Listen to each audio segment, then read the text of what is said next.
जय हिंद, नमस्कार, स्वागत आप सभी का लाइव टाइम्स पर। मैं हूं अजय झा। ट्रंप को लगता रहा है कि वो दुनिया के सबसे बड़े खिलाड़ी हैं, सबसे बड़े पॉलिटिशियन हैं, सबसे ताकतवर इंसान हैं और सबसे बड़े डील मेकर हैं। लेकिन उनका पाला ऐसे लोगों से पड़ा है कि अब वो चौतरफा घिर गए हैं और सबसे बड़ा खिलाड़ी बनकर के कोई उभरता नजर आ रहा है तो बेहद शांत रहने वाले, कम बोलने वाले, चुपचाप रहने वाले, लेकिन अंदर ही अंदर बड़ा गेम करने वाले, वो हैं व्लादिमीर पुतिन। तो क्या है ये व्लादिमीर पुतिन का गेम, जिसकी वजह से अब ट्रंप को यू टर्न लेना पड़ रहा है, यूक्रेन को उसके हाल पे छोड़ना पड़ रहा है। और आलम यह है कि यूक्रेन को अब सरेंडर करने की नौबत है। 4 साल से जो मैदान में टिका हुआ था, अब उसको हारने की नौबत है, सरेंडर करने की नौबत है। रूस यूक्रेन जंग आज एक ऐसे मोड़ पर पहुंच गई है जिसकी कल्पना किसी ने नहीं की थी। यूक्रेन के राष्ट्रपति जेलेंस्की ने आधिकारिक तौर पर ऐलान कर दिया है कि यूक्रेन के पास अब पुतिन की मिसाइलों को रोकने के लिए पैट्रियट इंटरसेप्टर्स खत्म हो चुके हैं, यानी बचाव की छतरी गायब है। ईरान जंग के वक्त में मैंने कहा था कि बचाव की छतरी को तार तार करता जा रहा है ईरान, तो सब जगहों से समेट करके खाड़ी में जमा कर दिया डोनाल्ड ट्रंप ने उन बचाव की छतरियों को, यानी कि इस इंटरसेप्टर्स को, पैट्रियट को, थार्ड को। और बाकी जगह का हाल देखिए। अब यूक्रेन पर जितना चाहे बम बरसा रहे हैं, मिसाइलें बरसा रहे हैं पुतिन, और जेलेंस्की के पास बचाव के लिए पैट्रियट नहीं है। और इसी का फायदा उठा करके आज रूस ने कीव पर 48 घंटे में दूसरा सबसे बड़ा बैलिस्टिक मिसाइल हमला किया है और पिछले 2 हफ्ते से यह जारी रखा हुआ है। कई लोगों की मौत हो गई है। लेकिन कहानी में ट्विस्ट यह भी है कि यूक्रेन भी हार नहीं मान रहा। जेलेंस्की की भी जिद कमाल की है। यूक्रेन ने रूस के 1300 किलोमीटर भीतर घुस करके उसकी सबसे बड़ी तेल रिफाइनरी को आग के हवाले कर दिया। मगर जेलेंस्की की मुश्किल अब यह है कि उनके पास ट्रंप का धोखा है। ऐसे में सवाल यह है कि आखिर अमेरिका ने ऐन वक्त पर यूक्रेन को धोखा देने क्यों दिया, या फिर देने पर मजबूर क्यों हुआ, जो 4 साल से सपोर्ट कर रहा था। और क्या यह युद्ध अब रूस के भीतर लड़ा जाएगा या नाटो की जमीन तक जाएगा, स्पिल ओवर होगा। चलिए आज के इस वीडियो में 3 बड़े अपडेट्स का पोस्टमार्टम करते हैं। सबसे पहला और सबसे बड़ा अपडेट यह है कि आज सुबह रूस ने यूक्रेन की राजधानी कीव पर कहर बरपा दिया। रूस ने एक साथ 35 मिसाइलें दागी। इनमें 27 बैलिस्टिक मिसाइलें शामिल थी। इनके अलावा 185 घातक ड्रोन भी शामिल थे। हालांकि दुखद इसमें यह है कि इस भीषण हमले में कई मासूम नागरिकों की जान चली गई। मगर हैरान करने वाली बात क्या है, ये आप जानते हैं? यूक्रेन की सेना इनमें से सिर्फ एक बैलिस्टिक मिसाइल को रोक पाई। जेलेंस्की ने खुद टेलीग्राम पर आकर के अपना दर्द बयां किया, रोना रोया कि हम मिसाइलें इसलिए नहीं रोक पाए क्योंकि हमारे पास अमेरिकी पैट्रियट सिस्टम के लिए अब गोलियां नहीं हैं, यानी कि इंटरसेप्टर मिसाइलें नहीं बची हैं। तो अब सवाल उठता है कि अमेरिका ने यूक्रेन की सप्लाई लाइन क्यों काट दी? और यहीं पर आता है दूसरा सबसे बड़ा जियोपॉलिटिकल ट्विस्ट। इसी हफ्ते जेलेंस्की ने वॉशिंगटन में डोनाल्ड ट्रंप से मुलाकात की थी। जेलेंस्की ने दावा किया था कि ट्रंप यूक्रेन में ही पैट्रियट मिसाइलें बनाने का लाइसेंस देने पर राजी हो गए हैं। बाकायदा डोनाल्ड ट्रंप ने खुद अंकारा में, जब नाटो का शिखर सम्मेलन चल रहा था पिछले दिनों, ऐलान इस बात का किया था। लेकिन आज ट्रंप ने सरेआम इस वादे से यू टर्न ले लिया है। ट्रंप ने अपनी कैबिनेट के सामने कहा कि हमने ऐसा कोई समझौता नहीं किया है। अभी अमेरिकी डिफेंस टेक्नोलॉजी के सीक्रेट्स को इतनी आसानी से नहीं दिया जा सकता। मगर असली वजह क्या है? क्यों पैट्रियट नहीं दे रहे हैं? लाइसेंस तो बाद की बात है, लाइसेंस में तो सालों लगेगा वक्त, लाइसेंस से हथियार में कन्वर्ट करने में। लेकिन इस वक्त पैट्रियट नहीं देने की असली वजह क्या है? तो वजह साफ है, तमाम एक्सपर्ट्स को पता है, बता रहे हैं, और तमाम आंकड़े बता रहे हैं, जो मैं पिछले वीडियोस में बता चुका हूं। यहां थोड़ा सा उसका जिक्र करना जरूरी है कि मिडिल ईस्ट में, यानी कि ईरान जंग में, अमेरिका और ईरान के बीच जो जंग चल रही है, उसकी वजह से अमेरिका ने यूक्रेन की मिसाइलों को डाइवर्ट करके अपने खाड़ी देशों के ठिकानों पर तैनात कर दिया है। जो इंटरसेप्टर मिसाइलें जानी थी यूक्रेन, अब वो खाड़ी जा रही है, क्योंकि खाड़ी के जितनी मिसाइलें थी इंटरसेप्टर्स, सबको फुकवा दिया ईरान ने। इतने ड्रोन मारे, इतने मिसाइलें मारी कि उनको रोकते रोकते सब खत्म हो गए। अब खुद अमेरिका और अमेरिकी 50,000 सैनिक जो हैं खाड़ी में, वो बेपर्दा हैं। उनके सर से छतरी गायब हो जाएगी अगर यूक्रेन को दिया तो। उल्टा दूसरे बेसिस जो अमेरिका के हैं दुनिया भर में फैले हुए, वहां से उठा उठा करके ले आए। तो मिडिल ईस्ट के चक्रव्यूह में अमेरिका और यूक्रेन दोनों बुरी तरह से अब फंस गए हैं। पहले ट्रंप कूदे इस मिडिल ईस्ट के दलदल में, फंस गए, निकलने का रास्ता नहीं दे रहा ईरान, नहीं देगा। मेरे पिछले ही वीडियो में देख लीजिए आप, मैंने बताया है कि पुतिन की ही ये चाल है सबसे बड़ी, कि फंसे रहो वहां पर, और यूक्रेन का खुला मैदान अब मेरा है। तो ये वजह है, ईरान जंग ने ऐसी चोट दी है मिस्टर सुपर पावर ट्रंप को कि अब उनके पास लड़ने के हथियार नहीं बच रहे हैं, और इनको बनने में सालों लगेंगे। कोई तरीका नहीं इनको तुरंत बना लेने का।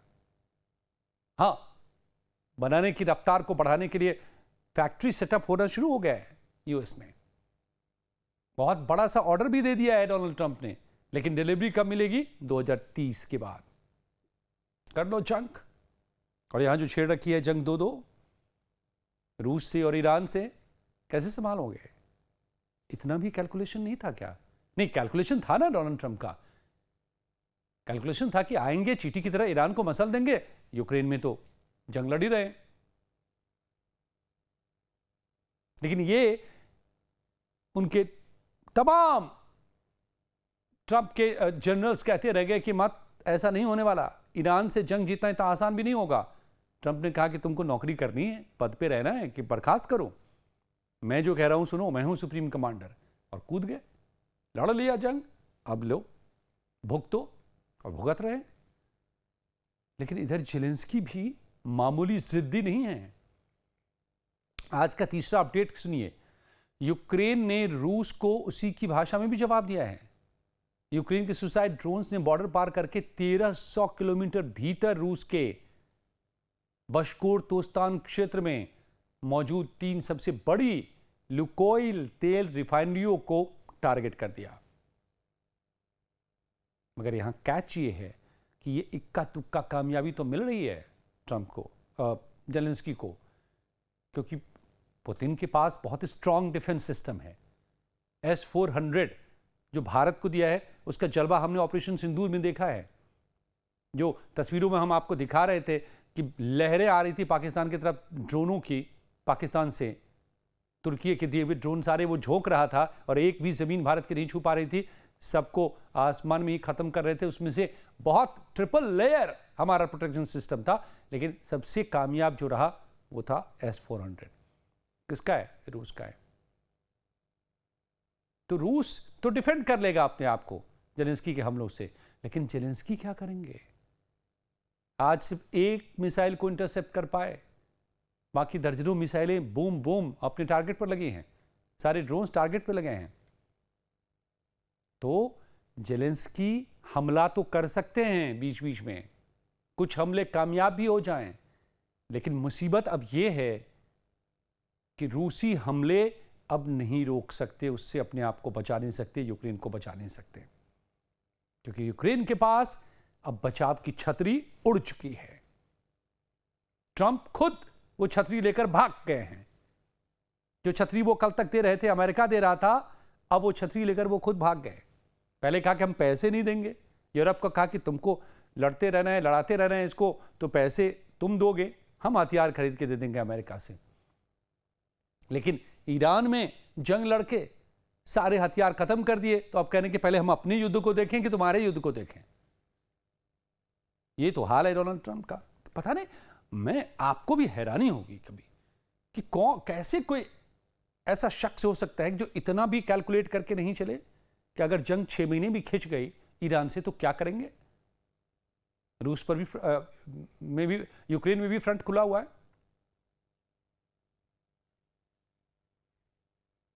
जवाब नहीं है, मेरी तो समझ से परे है, ये सनक है।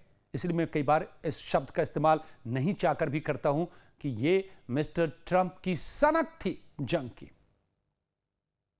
जो उन्हें खींच लाया खाड़ी में। लेकिन ये दुनिया के लिए शायद बहुत अच्छा हुआ। ईरान के लिए तो अच्छा हुआ ही, पुतिन के लिए तो अच्छा हुआ ही, दुनिया के लिए भी अच्छा हुआ।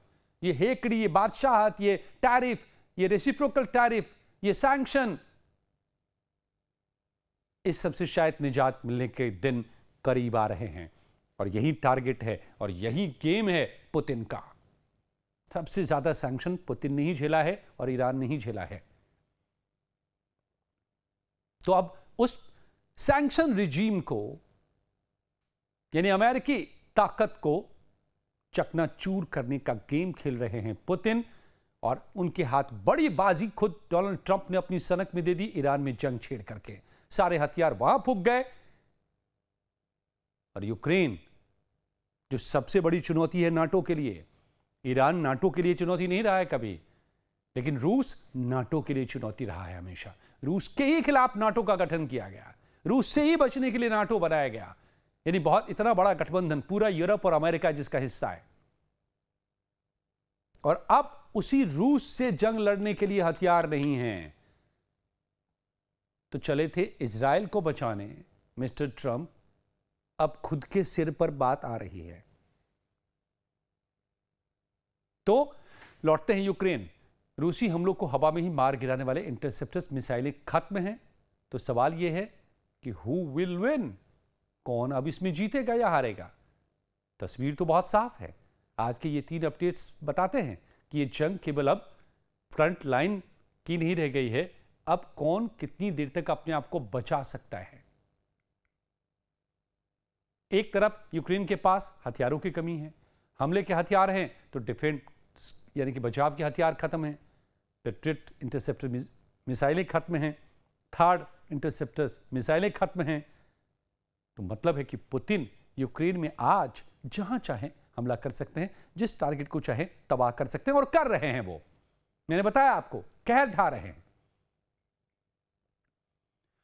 और यूक्रेन बिना बचाव की छतरी का वो मैदान बन गया है जहां पर पुतिन मिसाइलों और ड्रोनों की अब बारिश कर रहे हैं। तो कब तक ऐसे में यूक्रेन अब जंग में खड़ा रह सकता है। आज ही जो खुलेआम कह दिया है जेलेंस्की ने कि अब हमारे पास नहीं है पैट्रियट, सिर्फ एक इंटरसेप्ट कर पाया आज में, बाकी सारी मिसाइलें और सारे ड्रोन, जो कि दर्जनों मिसाइलें थी और सैकड़ों की तादाद में ड्रोन, सब अपने टारगेट को हिट कर रहे हैं। पहले से ही छलनी है यूक्रेन, पहले से ही लाइफ सपोर्ट सिस्टम पर है नाटो के यूक्रेन। इन परिस्थितियों में बिना बचाव के आप कब तक खड़े रहोगे।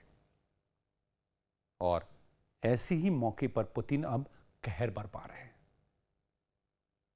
और ईरान वॉर में घिरे ट्रंप अब खुद हथियारों की कमी से जूझ रहे, मुंह मोड़ रहे हैं।